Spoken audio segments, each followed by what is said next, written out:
la, la, la dextérité intellectuelle est vraiment un avantage parce que ça permet d'avoir des réactions rapides, ça permet de bien comprendre une situation, d'en faire le tour, de trouver des solutions, d'avoir des idées innovantes, d'aller de l'avant, ça donne de l'audace intellectuelle. Toutes les découvertes auraient été faites par des gens doués, que ce soit dans les domaines scientifiques, médicaux ou les artistes. Michel-Ange, Léonard de Vinci, c'était vraiment des gens doués. Ils ont apporté du bonheur à l'humanité par leur création artistique. Donc les avantages de la douance, c'est de pouvoir faire rejaillir ses dons et les résultats de ces dons sur l'humanité tout entière.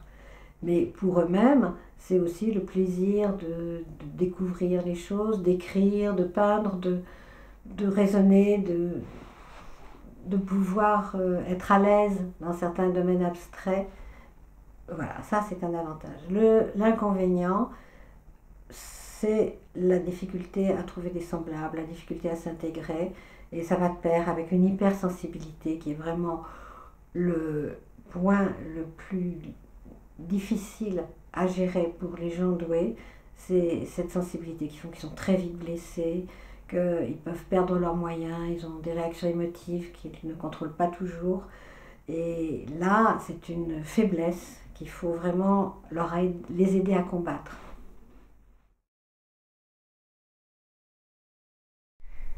Les statistiques disent qu'il y a 30% d'enfants qui sont en échec scolaire total, 30% qui sont en dessous de ce que leur capacité aurait pu leur permettre et 30% qui réussissent.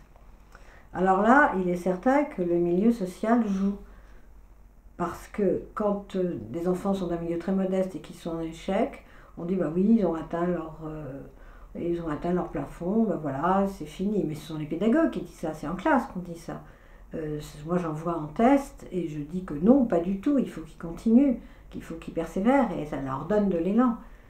Ceux qui sont en échec ou qui sont en dessous de leur niveau, c'est le plus souvent l'absence de sens de l'effort. Ils ont eu une scolarité très facile au début, ils n'ont jamais fourni d'efforts. Il arrive un moment où il faudrait fournir des efforts, ce qu'ils n'ont jamais fait, mais c'est là que le milieu joue. Parce que s'ils sont dans un milieu où on les pousse, on leur paye des professeurs, on les met on fait faire des stages, donc on les relance, mais il faut absolument à un moment donné que les enfants découvrent qu'il faut travailler, mais ils ont aussi besoin de méthodes pour travailler, ils ont besoin de savoir-faire, et là il faut les aider, la plupart du temps il faut les aider. Sinon c'est raté, sinon ils sont en échec, et en échec scolaire avec tout ce qui en découle après une fois qu'ils sont adultes. Les adultes qui n'ont pas été reconnus n'ont pas d'eux-mêmes une image solide, une image cohérente. Ils ont une image en morceaux. Ils ne se reconnaissent pas dans ce qu'on leur dit, on leur renvoie quelque chose dans lequel ils ne se reconnaissent pas, et par eux-mêmes, ils ne peuvent pas trouver ce qu'ils sont, ils ont l'impression que tout le monde est sur une autoroute, eux ils sont à côté, ils ne peuvent pas accéder à cette autoroute. Sur le plan sentimental et amical, c'est vraiment très difficile. Ils ont beaucoup de mal à nouer des amitiés, mais dans l'amitié comme dans l'amour, ça ne peut être harmonieux et satisfaisant qu'avec quelqu'un un semblable, avec quelqu'un qui a le même niveau, quelqu'un qui comprend. Je dis que c'est comme un attelage où chacun doit marcher au même pas dans un couple. Et si les deux ne marchent pas au même pas, cet attelage ne peut pas aller. Là, il n'a plus de force, il se défait. Et pour ces adultes qui n'ont pas d'image d'eux, qui ne savent pas comment ils fonctionnent, qui n'ont pas le mode d'emploi d'eux-mêmes, si personne ne vient à leur secours, si au point de vue professionnel ça ne va pas, ça n'est pas satisfaisant, ils peuvent vraiment aller jusqu'à la dernière extrémité parce qu'ils se demandent qu'est-ce que je fais là, pourquoi je suis là, et en même temps ils sont épuisés.